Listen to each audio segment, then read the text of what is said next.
Hello, Joe O'Connell, Sandpiper Pump. Today we're going to do a rebuild of our HD20F.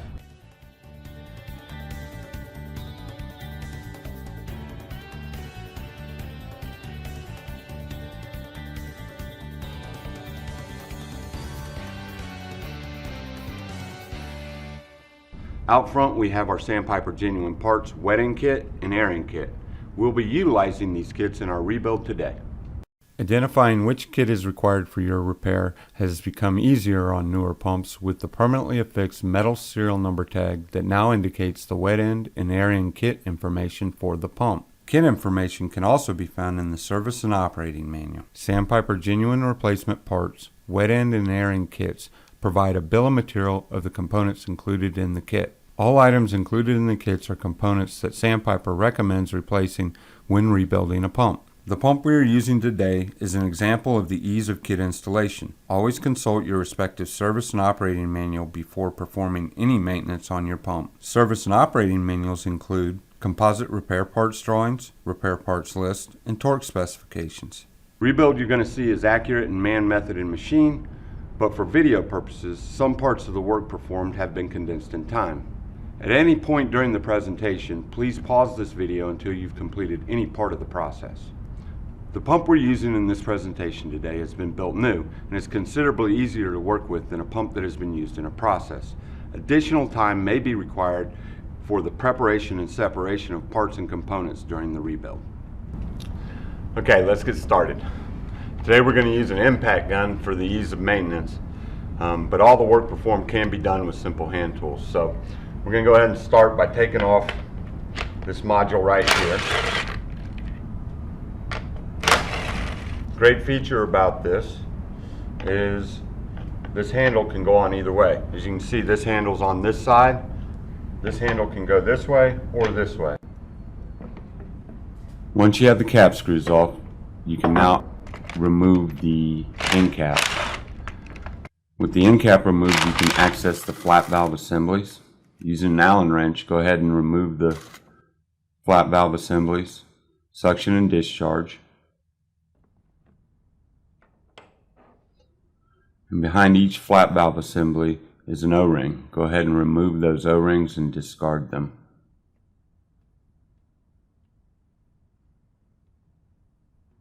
Spin the unit around. Go ahead and remove the opposite side. Again, remove the cap screws, the end cap, the flap valve assemblies, and the O-rings. Once that's done, you can go ahead and remove the outer chamber on one side. Start by taking off the hanger bracket on the suction side. Then you can go ahead and take the bolts off the chambers. Then we'll go ahead and remove the bolts out of the leg nut.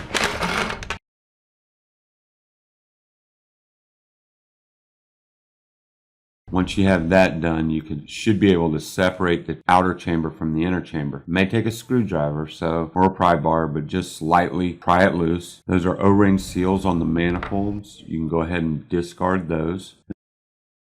Next, we'll take the diaphragm off. When removing the diaphragm, one of two things are going to happen. You're either going to remove the diaphragm assembly from the rod, or the rod is going to come loose from the opposite diaphragm assembly, like happened here.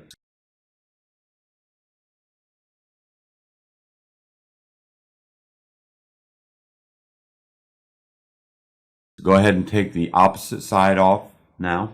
And you see we'll separate that. You'll have diaphragm assembly and then the two manifolds connected to the outer chamber. Go ahead and remove those. Take the O-ring seals off and discard those.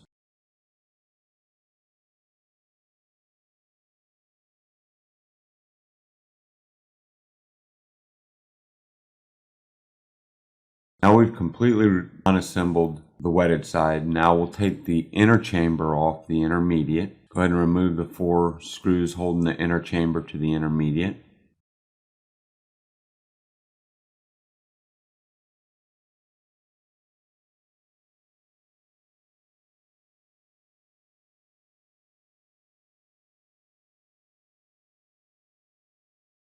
Once you have those screws removed, there's a gasket underneath. So go ahead and remove the gasket and discard it. We'll set the inner chamber down, and we're going to use that as a base because we still have our actuator plunger sticking out there. So we'll use that as a work base, making sure that we stick the actuator plunger down through a hole just to have a stable surface to work on. And go ahead and remove the opposite chamber. Discard the gasket.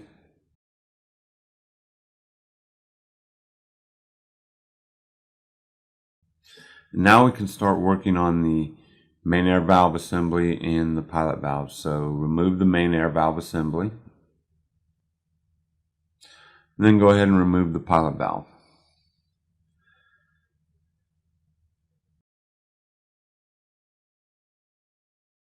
That's the air inlet cap. So take the 4 screws out, remove the air inlet cap, and that'll give you access to the pilot valve. The pilot valve came right out there. And then you can also remove the actuator plungers.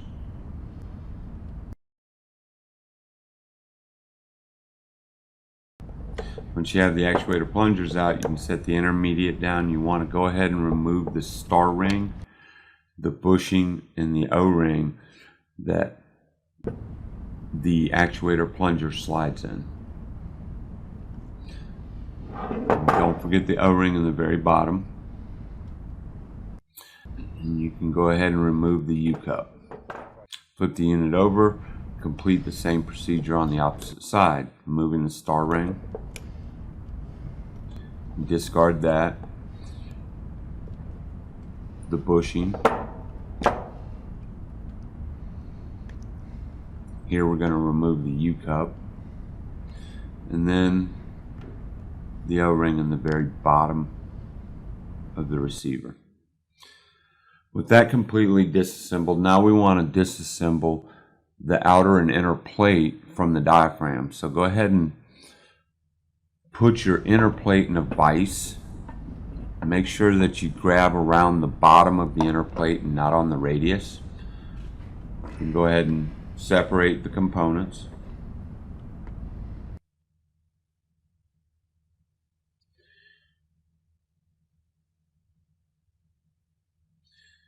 You may have to unthread the diaphragm from the stud on the outer plate.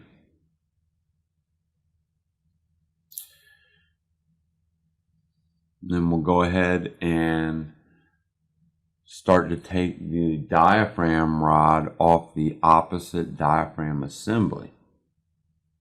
Remember, when we separated the two components, one still had the rod on it. So what we want to do is use a set of soft jaws. Soft jaws keep the diaphragm rod from getting scratched or nicked. You don't want to nick or gnarl the diaphragm rod when you separate it. So use a set of soft jaws in your vise. Go ahead and clamp the diaphragm rod in.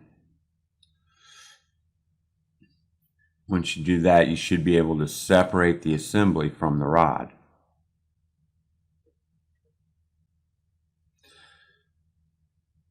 Then you can go ahead and remove the diaphragm rod, remove your soft jaws, and we can separate the assembly again.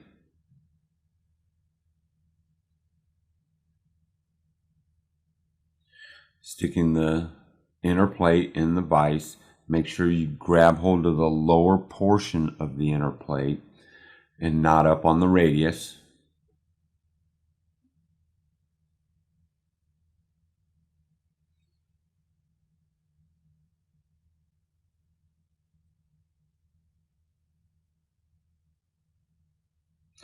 Go ahead and separate all the components, loosen it up, unthread it from the inner plate.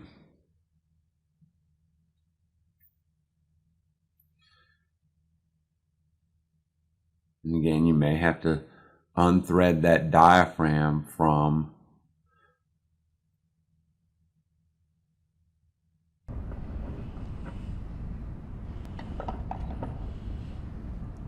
depending on chemicals that you've been using, they may cause the diaphragm to swell or stick to the outer plate.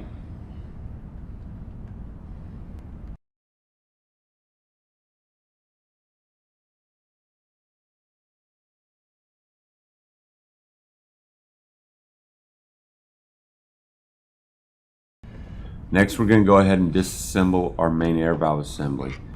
Remove the 4 wood screws that hold the muffler cap on. Remove the muffler. Then on the back side, you'll see a U-clip. Take a small screwdriver, go ahead and pull that U-clip up and out of there. And then we'll go ahead and remove the end caps. We're twisting the end caps. It's not threaded. It's held in by an O-ring. So I'm just twisting it to help remove it from the body. And once we have the end caps off, you'll see that there is the sleeve and spool. Go ahead and remove the spool. Take a deep well socket, set it down on the table, one that's big enough to push the sleeve out while fitting inside the bore of the main body. If you're replacing the airing kit, these components come together. Now we're ready to start our reassembly. Go ahead with our airing kit, and in our airing kit we have a main air valve sleeve and spool, pilot valve, gaskets, O-rings, retainers, everything you need to rebuild the air side of the pump. So let's inspect our intermediate. Go ahead and anywhere where you find gouges, you can clean them up with emery paper or sandpaper. Next, we're going to put in our actuator plunger O-ring into the actuator plunger receiver bore. That fits all the way down in the bottom of that bore. You want to make sure you get it seated in there flat. Put a little grease on there to keep it from rolling or catching or binding once we install the actuator plunger. So now we're going to put our bushing in. It should just slide right in. You may have to clean that bore up depending on if you had a diaphragm failure. Next, we're going to put on our star ring. Remember, the open face of the concave goes up. You want to center it in, and then you want to make sure that the wings of the star ring fit below the lip in the bore. We're going to go ahead and do the same thing on the opposite side. Again, putting our O-ring in, put our bushing in, and remember our star ring is concave and you want the open face of the concave to face up. So you center it in the bore, push it down, then you just want to go around and make sure each wing is seated below the lip in the bore.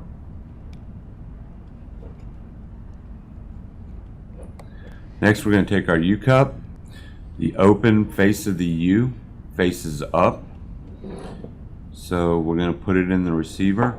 First, we're going to put a little grease on the U-cup again. The reason we use grease is to keep things from binding, catching, tearing, or ripping during assembly.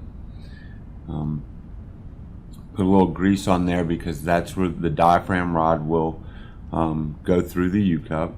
Remember, the open face of the U goes up. I'm going to seat it in there properly. Next, you want to take your gasket and put it on the intermediate. Remember, you need to align the open ports with the actuator plunger and the air port.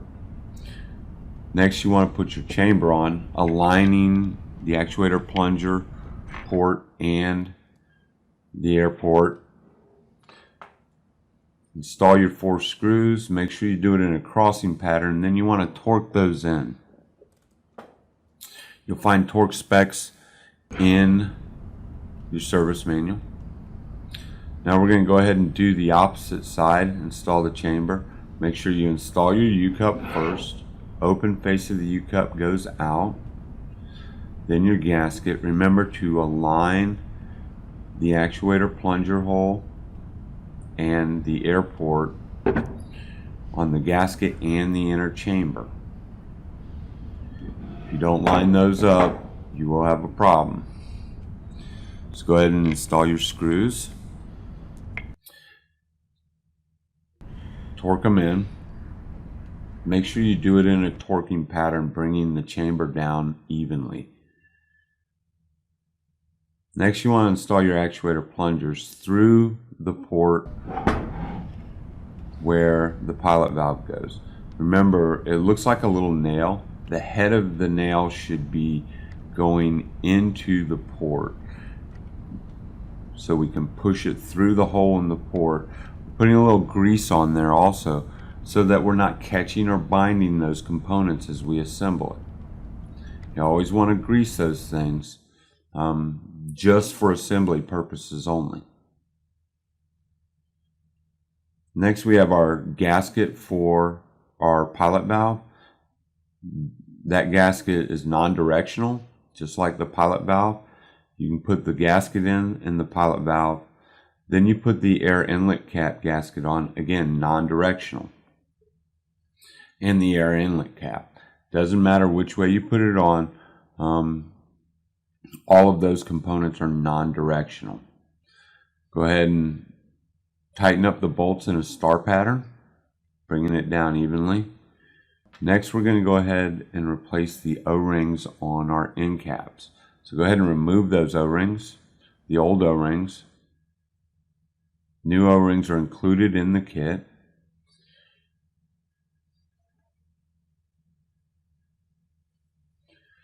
I'm going to take our new O-rings, we're going to put a little grease on there so that we don't bind, catch, or tear the O-ring as we're assembling it. There's 2 O-rings to each end cap. Make sure you get them in the proper location.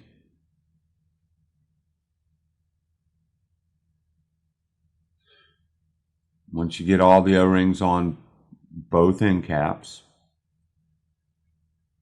you can go ahead and put the O-rings on this sleeve and spool. Once you get the O-rings installed on the end cap, we can go ahead and install one end cap into the main air valve body. Install that, and then we'll go ahead and put our O-rings on our sleeve and spool. First, we want to grease the O-rings first.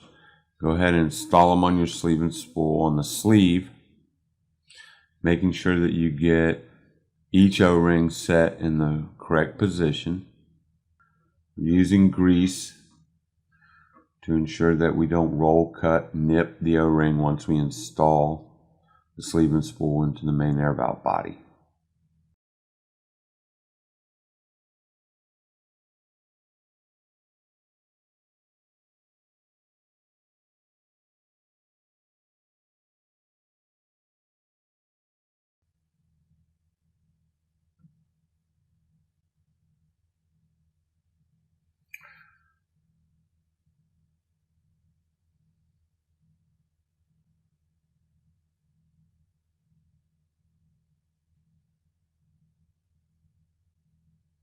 Each kit comes with a packet of grease used for assembly.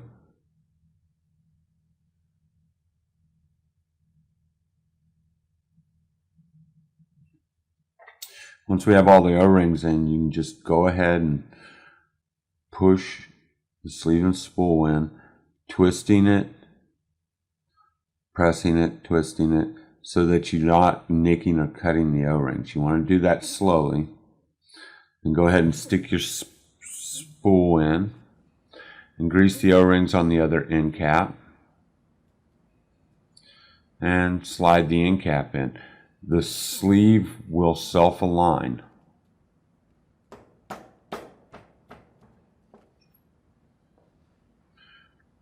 Install our U-clip retainers.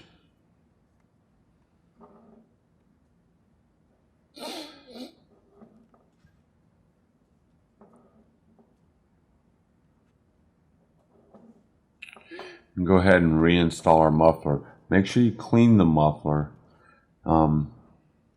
before reinstalling it. Now we'll put the main air valve body to the intermediate.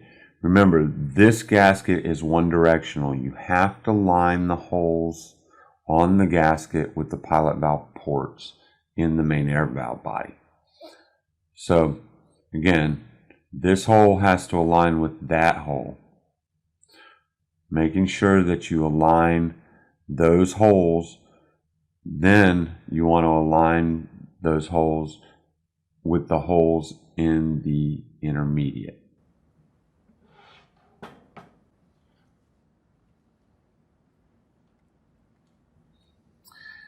Once you have the holes aligned, go ahead and install your screws, tightening them down in a star pattern to ensure that you bring the main air valve down evenly. You want to go ahead and make those mechanics tight. With that, the air side is complete. Now we're going to go ahead and start our wet side.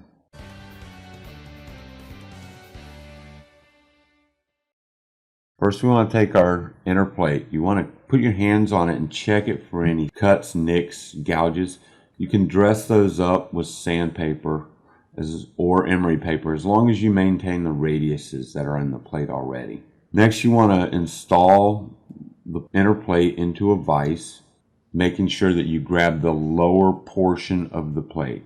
Then the diaphragm. Remember, the natural bulge of the diaphragm goes out. Then the wear pad, and then thread in the outer plate, and you can assemble all those together. Then make sure that you torque the outer plate to the inner plate. Torque settings are found in your service and operating manual. Once you have that assembly torqued together, go ahead and repeat the same process on the opposite assembly. Inner plate, diaphragm, wear pad, and outer plate. Thread the outer plate in and then torque the assembly together to the callouts in your service and operating manual.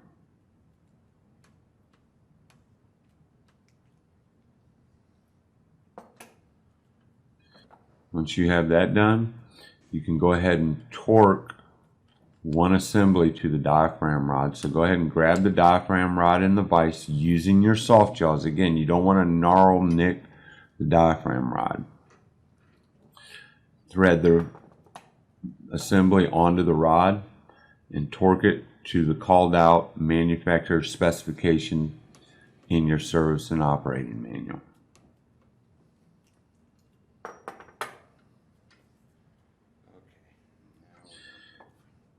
With that completed, you can go ahead and replace the flap valves and the hinge pads on your flap valve assembly. So, removing the Nylock nuts, you can remove the retainer, the hinge pad, and the flap valve.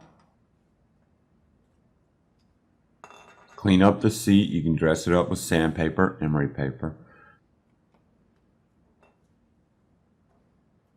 Now take a flap.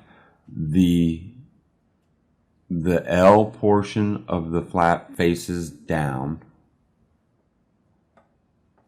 and your hinge pad is concave, and you want the open face of the concave to face down also. Then your retainer is L-shaped. You want that to face up. Take your Nylocks, thread them on about hand tight, and then you want to flap the flap a little bit, and you want to check your flap. You want to see how flat it sits against the surface of the seat. If the bolts are too tight, the bottom of the flap will hang out.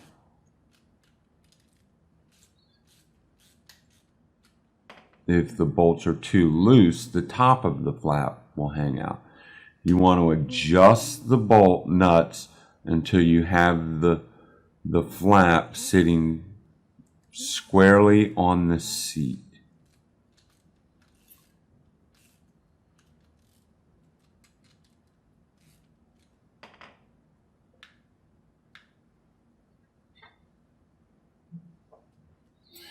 You're dealing with rubber components, so you do have to, there is not a torque setting. This is a sight setting that you need to continue to work with until you get the face of the flap sitting squarely against the face of the seat. Again, too tight and the bottom of the flap will hang out. Too loose and the top of the flap will hang out.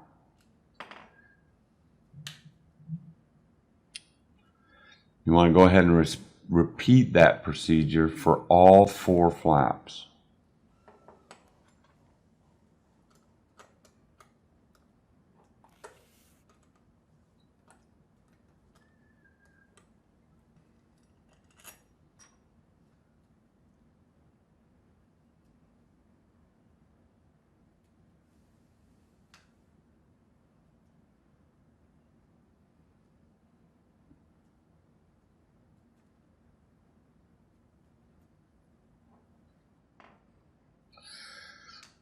Next, we want to go ahead and install our diaphragm. Don't forget to install the bumper.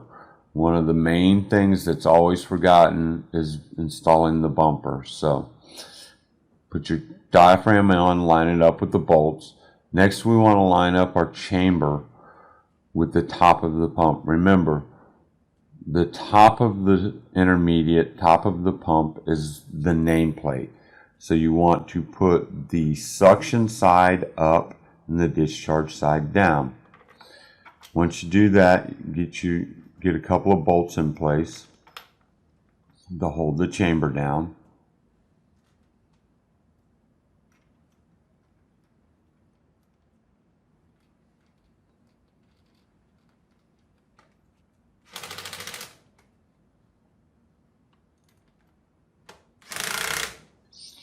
Tighten those bolts down in a star pattern, bringing the chamber down evenly. Next, you want to put on your manifolds. Place your O-rings on the manifold, the sealing rings, and go ahead and put a little grease. Again, we don't want to bind, nick, or cut that sealing ring as we install it into the manifold, into the chamber. Go ahead and put the bolts through for our hanging brackets.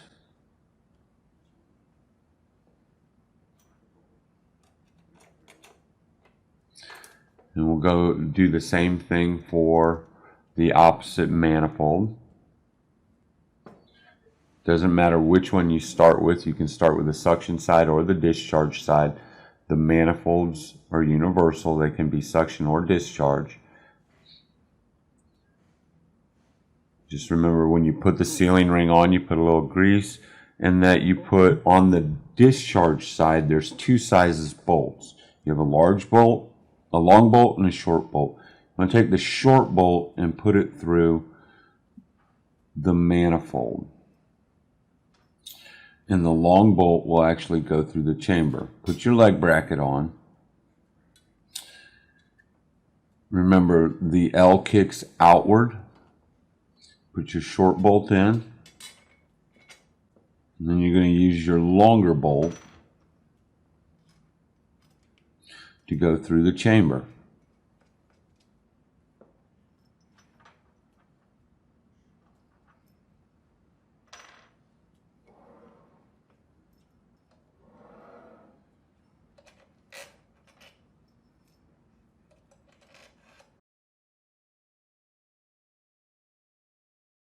Go ahead and flip the unit over so we can put the other bolts in. Remember, the short bolt goes in the manifold and the long bolt goes through the chamber.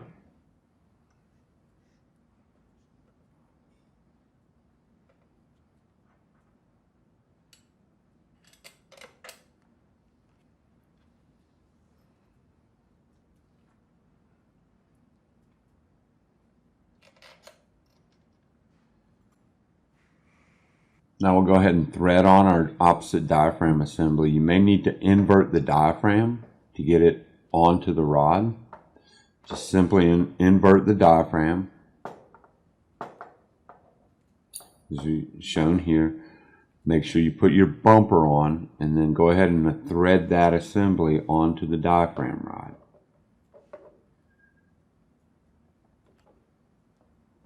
Once you got that, what you want to do is you want to torque that diaphragm assembly to the diaphragm rod, ensuring that once you do that, you line the bolt holes up. Always go forward, never go backwards when torquing.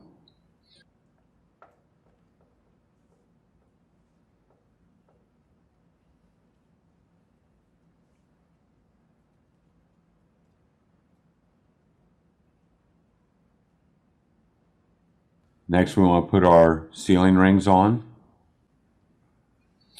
Again, put your suction and discharge on, applying a little grease to the sealing rings to ensure that you don't bind, nick, or cut that sealing ring as you're assembling the components.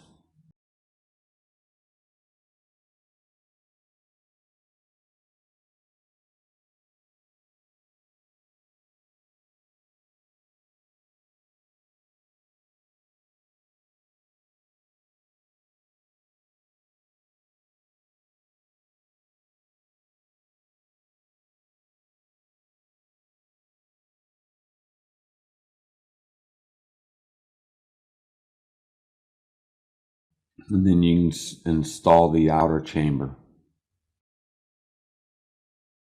Remember, flat valve units are top suction, bottom discharge, so make sure you put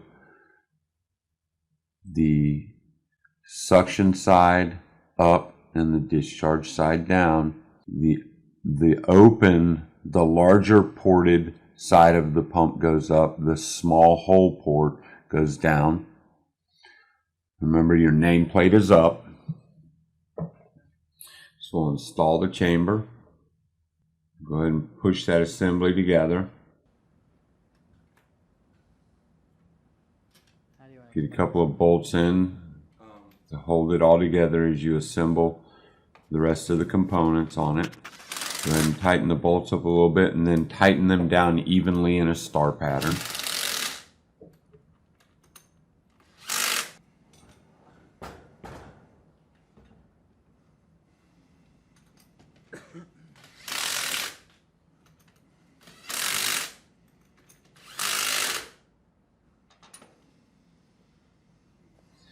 Again, we're going to put our leg bracket on. Remember, the short bolt goes through the manifold, the long bolt goes through the chamber.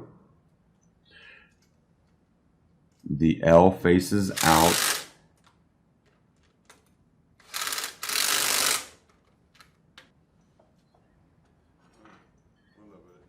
On the top side, we've got one bolt that goes on each side that goes through the hanging bracket. Go ahead and tighten those on.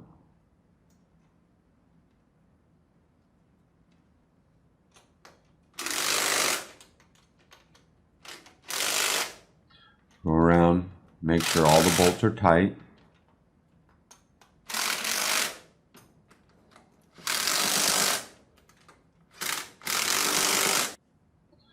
Next, we're going to install our flat valve assembly. So first you want to install the proper O-ring in the suction and discharge side.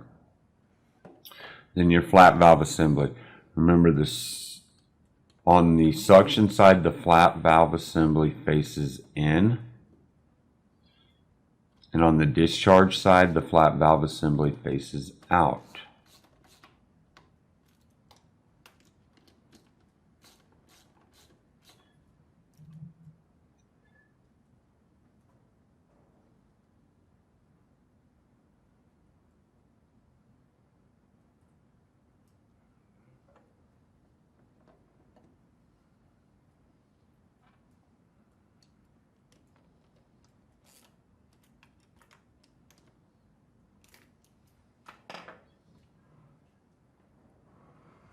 Do that for both sides.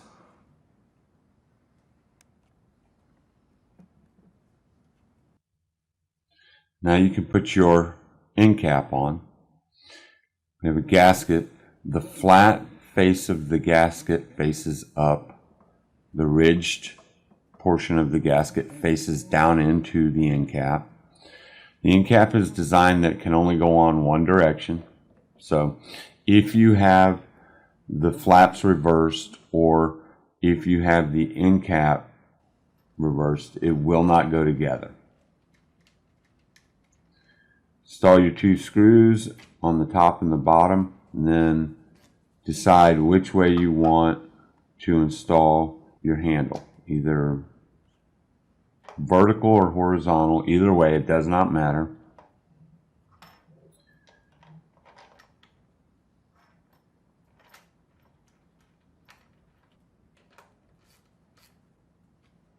And complete the same thing for the opposite side.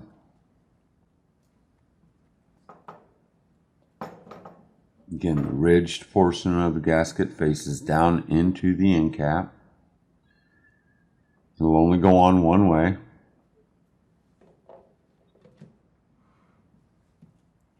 Install your bolts and your handle.